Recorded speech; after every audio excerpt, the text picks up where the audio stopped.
encontro de interação, de troca de conhecimento, de louvor.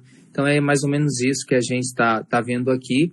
Também as minhas saudações aos jovens de outras paróquias, ao seminarista Ronaldo, que está aqui entre a gente também, o Francisco da Diocese de Araçuaí, eu tinha visto ele no primeiro momento, eu estou muito feliz que, desde um primeiro momento também, o Dom Messias se mostrou sempre muito disponível em participar conosco desse encontro, que para mim também é um momento novo. Assim como para vocês, toda essa dinâmica de lives, de videoconferências, é tudo muito novo para a gente. Então a gente está aprendendo junto, bem como todas as celebrações transmitidas que nós estamos tendo. Quem nos acompanha e quem trabalha junto com a equipe da Pascom e da liturgia sabe. E a Juliana, para quem não sabe, ela foi convidada por mim para participar. Nós trabalhamos juntos há um tempo já, nós nos conhecemos na psicologia, lá em Governador Valadares. Ela era da minha turma, ela continua no curso e eu saí. Então, Juliana é uma mulher muito capacitada, uma psicóloga futuramente, e também, como a gente viu, uma pedagoga formada em letras, uma mulher com muito conteúdo. Vocês viram 10% do que ela tem a oferecer. Então a gente trabalha junto, a gente trabalhou a questão da internet e da questão virtual em todo o setor Mantena. A gente trabalhou a questão para os catequistas, como a internet tem entrado na catequese. Foi uma formação muito boa. Então, quando Samuel apresentou a possibilidade de termos essa videoconferência, eu pensei logo na Juliana, com o tema também Conectados em Cristo. E o que eu tenho para falar é o que eu e a Juliana conversamos hoje mais cedo também, que a gente precisa reestruturar, né, Ju, que a gente falou, reestruturar a nossa relação com a internet. Por quê? Porque a gente também colocou uma carga muito negativa na internet e a gente, como que muitas pessoas, até mesmo da igreja, colocavam a internet como algo muito negativo e muito ruim. Era como se fosse, eu não sei o termo aqui, não me vem à mente, mas era como um demônio. Um vilão. A internet era um vilão. Isso, a internet sempre como uma vilã, algo que prejudica o nosso contato com Deus.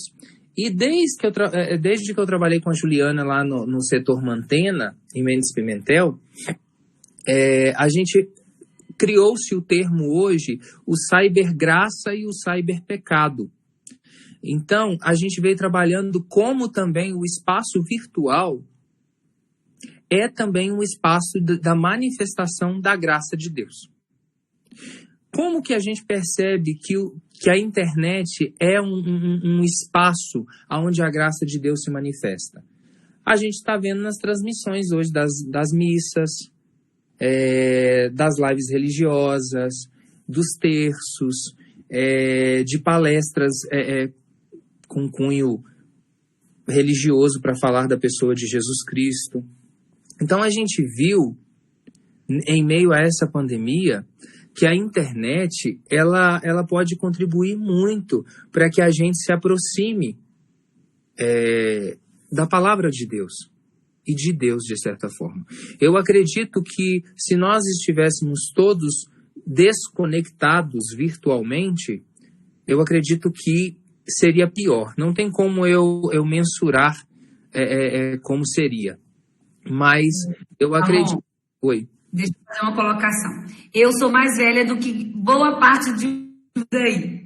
Na minha época, quando surgiu o celular, ele era... Quando eu tive celular muitos anos atrás, o celular, ele era quadradão assim, e ele só digitava umas letras, assim, um negócio muito ruim. Vocês não sabem o que é, vocês não têm ideia.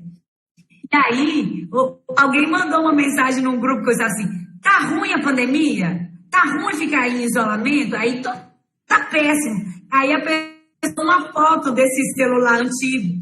Porque as pessoas...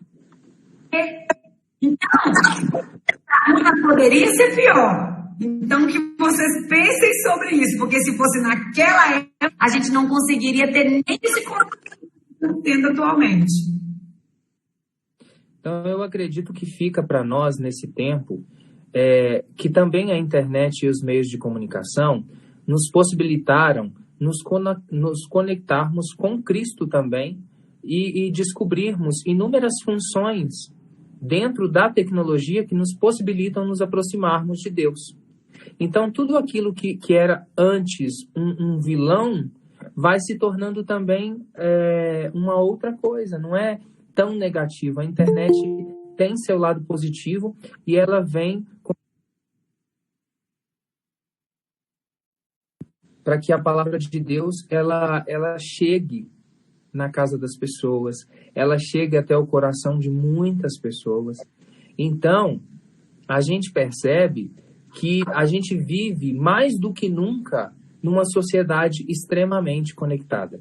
Porque eu, que sou da geração Y, que sofri essa transição da televisão para o telefone e tudo, e que vivi um período da minha vida sem o telefone, sem o WhatsApp, sem toda essa conexão que nós temos hoje, é muito difícil eu explicar a ausência da tecnologia para os nativos digitais.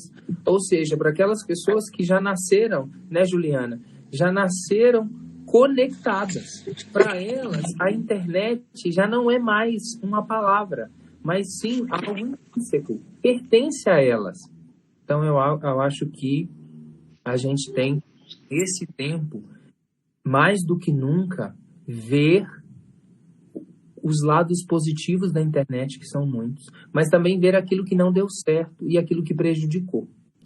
Porque eu sou um defensor muito forte também das relações, do contato. Então, eu acho que por mais que nós tenhamos a internet a nosso favor e que a gente precise saber usar ela com prudência, a gente também precisa perceber que ela não substitui o contato humano, que ela não substitui o toque, que ela não substitui o abraço. Então, a gente trabalhou isso também com os catequistas lá. A gente precisa perceber o lugar das coisas. Qual é o lugar da internet? E que ela está ao nosso serviço. E nós não estamos da internet ou do mundo digital. Que a gente precisa entender e compreender isso para fazermos uma caminhada legal dentro desse mundo tão tecnológico que a gente está vivendo. Porque a gente nunca viveu numa sociedade tão conectada e muitas vezes também tão cheia de informação, que nós temos informações na palma da mão. Se a gente quiser saber a temperatura lá da China, agora a gente sabe. Se a gente quiser conversar com alguém que está em Portugal, se a gente quiser conversar com alguém que está lá em qualquer outro país da Europa, nos Estados Unidos, a gente consegue com uma facilidade gigantesca, até vendo a pessoa através de uma videochamada. Se ela quisesse estar participando dessa videochamada, ela poderia.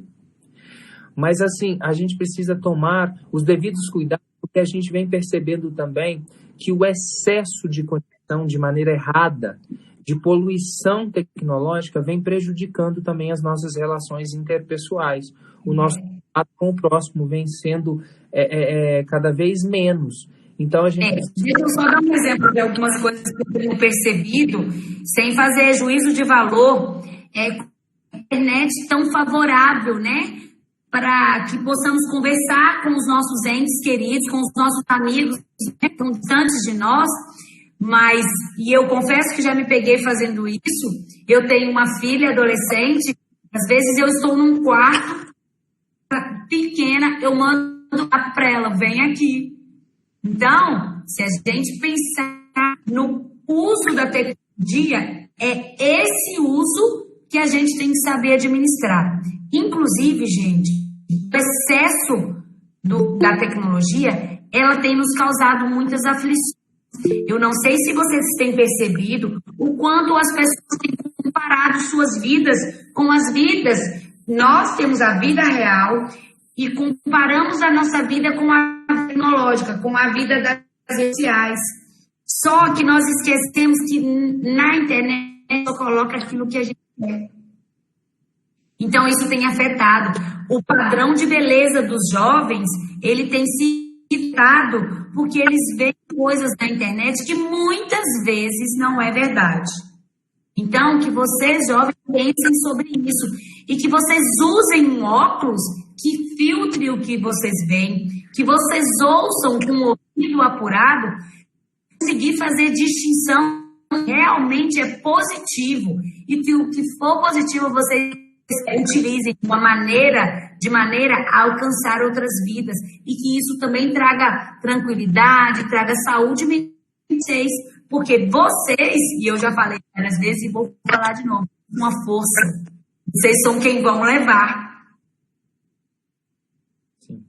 Então a gente precisa ter coerência e amadurecendo também, porque tudo é muito novo, igual a Juliana disse também no começo, tudo para nós é muito novo, nós não sabíamos que íamos passar por uma pandemia, é tudo muito novo, a gente pensa que a gente sabe, numa semana é uma notícia, na outra semana é outra. Então também é importante a gente trabalhar com a juventude, a questão também das fake news, que tem tomado conta do mundo, as notícias falsas, e como a juventude também cai mergulha nesse meio e acaba não conseguindo sair. Então, maledicência, né? Espalhar, né? Porque interessante, porque quando a gente fala de cyberpecado, quando a gente fala de um pecado antigamente, por exemplo, fulano fez isso com um outro. Todo mundo falou por um tempo. E aquilo marcou a história, por exemplo, de Malacacheta. Hoje em dia, além de todos saberem que fulano fez isso, a gente tem vídeos e fotos que se na internet e que sempre voltarão para lembrar tal fato. Então, fotos expostas na internet. Então, esse mundo oculto da internet, ele absorve tudo. Jamais tem uma de apagar. É como se ele se eternizasse na internet. Então, a gente tem que tomar muito cuidado com tudo aquilo que é o espaço também de pecado e tudo aquilo que nos afasta da cybergraça ou do espaço da graça e da manifestação de Deus. Então, em momento algum, nós estamos aqui para criticar o uso da internet. Ao contrário, nós já estamos nele e nós estamos conectados. E sem esse meio virtual, nós não estaríamos aqui nessa videoconferência com vocês. Então, seria uma hipocrisia nossa se a gente colocasse essa máscara, que é o significado da palavra hipócrita, é se tapar. Por isso que é interessante, quando a gente se coloca uma máscara, nos tornamos hipócritas, e a gente esquece que também a gente usa e que também a gente está conectado e que a gente acaba como que condenando certas práticas se a gente também está mergulhado nesse universo digital. Então, é muito importante também a gente ter isso. Outra coisa é a questão da memória. Como nós estamos numa sociedade extremamente imediatista e rápida, onde tudo muda numa proporção rápida demais, a gente tem que pensar muito bem naquilo que tem ficado para a gente. Porque hoje eu quero uma coisa, amanhã eu quero outra. Então, a internet, como toda a sociedade que nós estamos vivendo, bem como essa tecnologia que nos aproxima e que nos faz ter pressa. Nós vivemos numa sociedade apressada e, em decorrência disso, numa sociedade ansiosa, que parece que nunca dorme, que está eternamente conectadas, porque a gente tem pesquisas aí que mostram que a juventude tem dormido cada dia mais tarde e dormido durante o dia. Então, tem havido essa troca.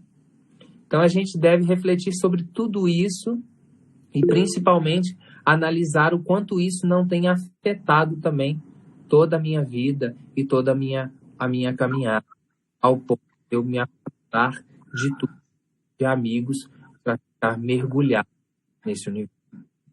Lembrando sempre, jovens, a internet, ela vem para que a gente faça uso dela e não para que ela use. Então, isso é muito importante que a gente tenha consciência disso, para que nós não sejamos instrumento nas mãos da internet, que ela nos manipule. Então, e nós vivamos de curtidas, de aceitações. Então, isso é importante. Por isso que nós estamos aqui, essa parcela da juventude do mundo aqui reunida nessa videoconferência, para tentarmos refletir sobre isso. Porque, embora nós possamos, como a nossa irmã disse, nos submetermos às coisas do mundo, e quando ela fala mundo, das coisas negativas e do mal, estamos inseridos nesse mundo. Então, a partir de qual é o meu comportamento? Eu quero me distinguir disso tudo, eu quero viver de maneira, de fato, santa, que é buscar ser um pouco parado e desvinculado dessas hipocrisias e desses meios fantasiosos. Então, eu preciso, de certo modo, crescer e amadurecer nesse ponto. Eu acredito que o que nós estamos fazendo aqui faz parte do Cybergraça. É onde a graça de Deus vem se manifestando e chegando até vocês, até mim. Agora, temos que tomar muito com a ideia do cyberpecado. Esse espaço da internet também se tornou. Eu não quero entrar no campo da prostituição e no campo da pornografia, porque senão a gente se estende. Mas está dentro dessa questão do cyberpecado. Tudo aquilo que nos afasta da graça de Deus, tudo aquilo que nos afasta do propósito, daquilo que Ele quer para nós, é pecado. O pecado, essa é a sua missão importante. Tá? De Deus. Então, a gente tem que tomar para que o pecado não... Ele vem muito criticado. Ele vem com ostentações, que é a palavra muito usada hoje no nosso meio. Então a gente tem que tomar muito cuidado para a gente não chegar, não consegue sair. Então eu acredito que eu acredito que com a graça de Deus a gente vai podendo crescer nesse universo que está, para mim, muito novo também, porque cada dia surge um programinha novo. Eu sabia que existia Google Meet, Duo e tantos, e a gente se deu conta que existia isso tudo. Não sei se foi criado devido à pandemia ou se já existia, mas a gente começou a mergulhado nesse universo e que a gente pode fazer parte dele da melhor maneira possível e que nos leve a nos aproximarmos desse Deus que, apesar de todo o sofrimento que nós temos passado, de todas as dificuldades, porque fazer um jovem ficar quieto, principalmente um jovem igual o Samuel, que eu conheço ele aqui na paróquia, fazer o Samuel ficar quieto é só pôr ele na frente de um telefone mesmo, porque não para. Ó, para vocês verem a aglomeração que ele tá lá na casa dele. Mas é um jovem que está sempre buscando esses meios, essas formações, e não para, e sempre contribui com a gente aqui mesmo na paróquia, com essas iniciativas tão pertinentes e tão modernas, realmente. Então, meus parabéns a todos vocês, a equipe também do Louvor e todos os envolvidos, e estamos abertos aí para algumas colocações, algumas falas. Não sei se Dom Messias quer falar algo mais também.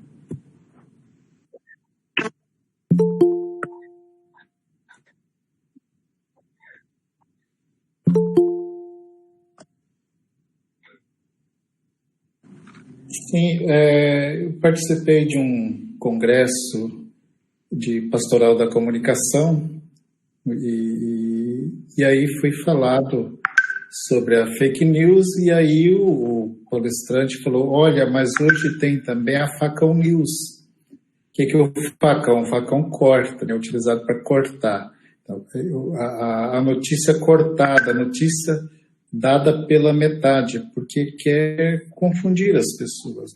Não há o interesse de trazer uma notícia verdadeira. A gente tem percebido um pouco isso neste tempo aí da pandemia. As coisas não chegam de forma clara para nós, né? Então, divide, corta.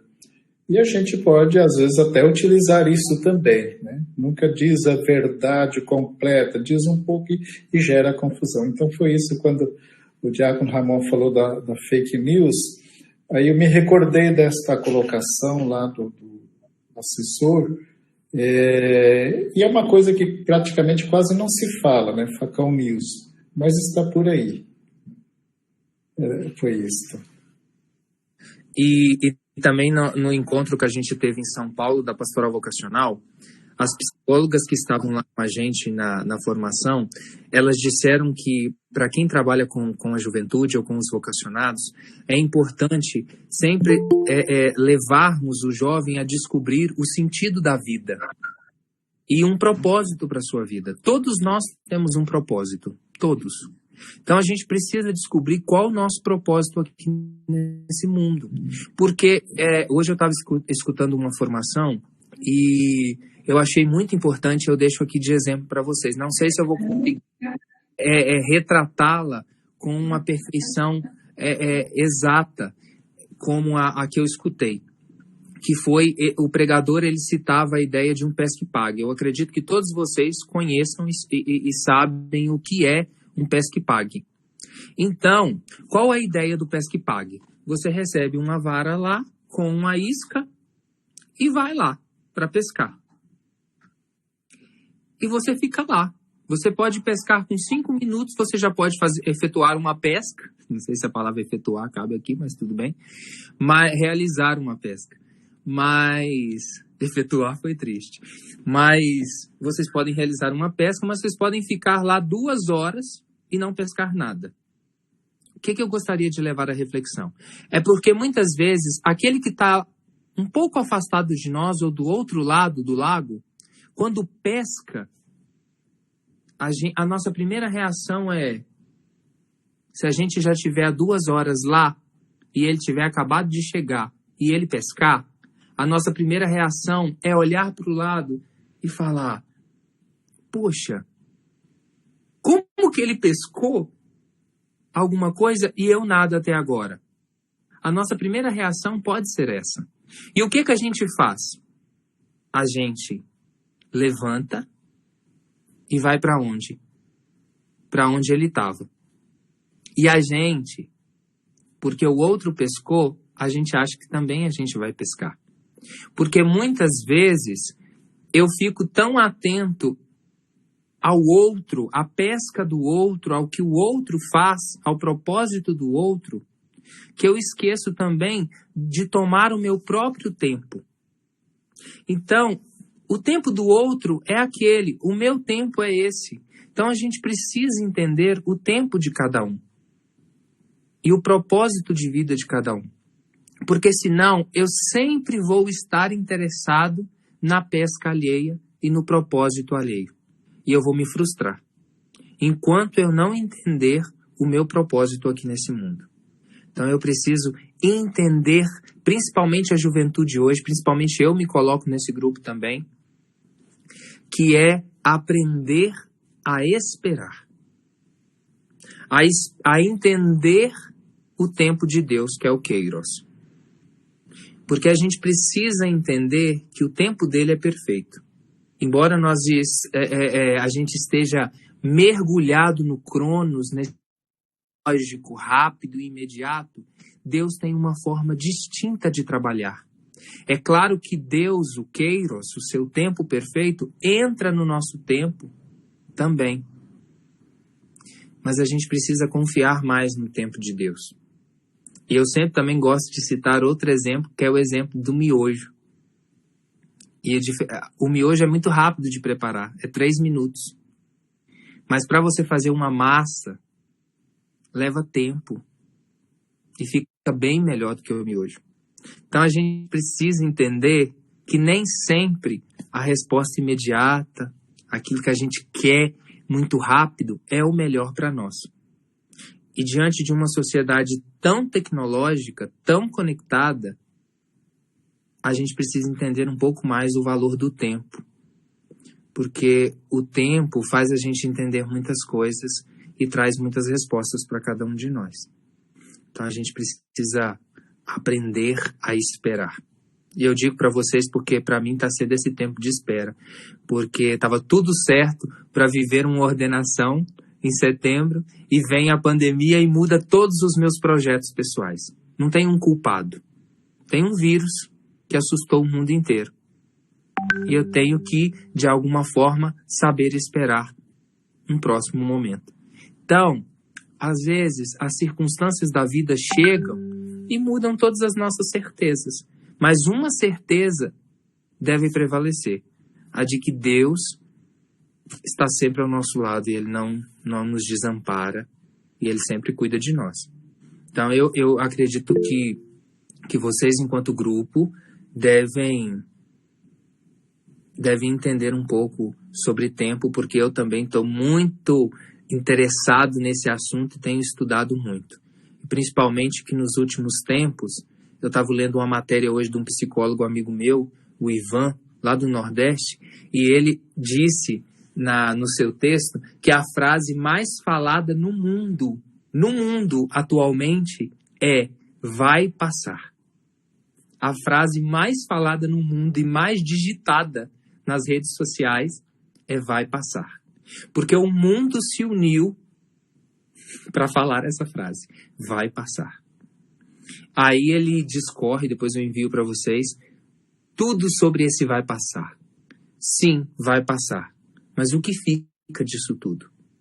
Porque, como a Juliana disse, ao normal nós não voltaremos, porque é para o normal que nós não podemos voltar, porque é dentro do nosso normal que tudo aconteceu e tudo tomou a proporção que tomou. Então a gente precisa entender o tempo de Deus. E nesse tempo que estamos vivendo de pandemia, o que Deus tem a nos falar, o que Deus tem a nos ensinar e qual as lições de um tempo tão sombrio e tão difícil.